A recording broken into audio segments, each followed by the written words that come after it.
Telugu Desam party నాయకులు ప్రజల్ని ఎంతగా మభ్యపెట్టి ఓట్లు వేయించుకున్నారు అన్న దానికి మరో ఎగ్జాంపుల్ ఈ కథనం 2025 జనవరిలో వచ్చింది.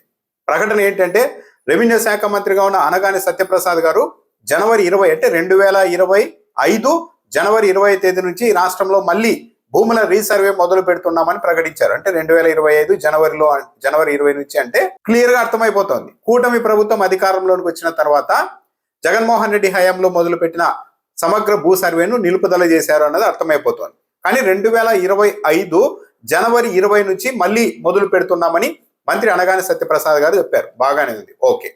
ఈ ప్రకటన చూడండి, ఈ ట్వీట్ కేంద్ర మంత్రి పెమ్మసాని గారు చేసిన ట్వీట్. ఇది ఎప్పుడు చేశారు?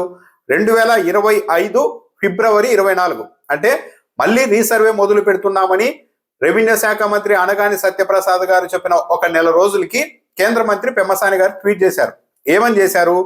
397 కోట్ల రూపాయలు కేంద్ర ప్రభుత్వం రాష్ట్ర ప్రభుత్వానికి అందజేసింది అంటూ ట్వీట్ చేస్తూ, ఈ నిధుల మంజూరు రాష్ట్రంలో 6,680 గ్రామాలలో గ్రామీణ భూ రికార్డుల పునర్ సర్వే తొలి దశను విజయవంతంగా పూర్తి చేసిన నేపథ్యంలో వచ్చింది.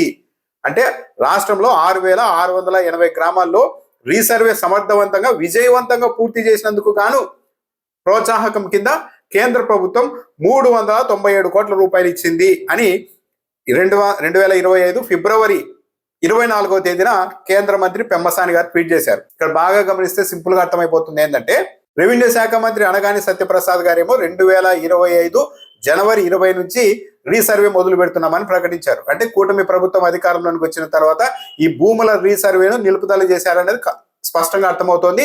2025 జనవరి 20 నుంచి మళ్ళీ మొదలు పెట్టారు.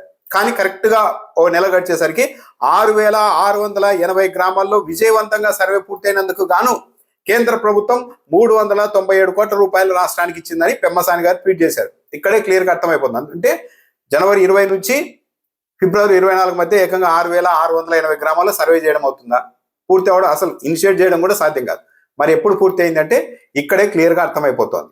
జగన్మోహన్ రెడ్డి హయాంలో తెలుగుదేశం పార్టీ అధికారంలోకి వచ్చి ఈ సర్వే ఆపేయడానికంటే ముందే 6,680 గ్రామాల్లో సర్వే పూర్తయితే బ్రహ్మాండంగా చేశారని, విజయవంతంగా చేశారని ఎవరో కూడా చెప్పడం కాదు, పెమ్మసాని గారే ఆ ట్వీట్ లో చేశారు. విజయవంతంగా పూర్తి చేసిన నేపథ్యంలో ఈ డబ్బులు ఇచ్చారని.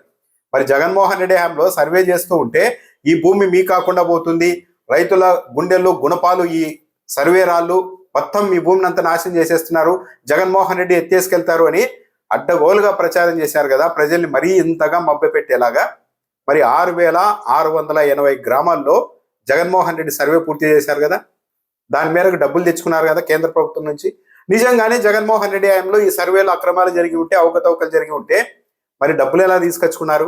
6,680 గ్రామాల్లో విజయవంతంగా సర్వే పూర్తయిందని కేంద్ర ప్రభుత్వానికి రాష్ట్రం ఎలా చెప్పిందంటే జగన్మోహన్ రెడ్డి అద్భుతంగా అన్ని చేశారు. కేవలం ఎన్నికల్లో గెలవడానికి కరెక్ట్ గా ఎన్నికలకు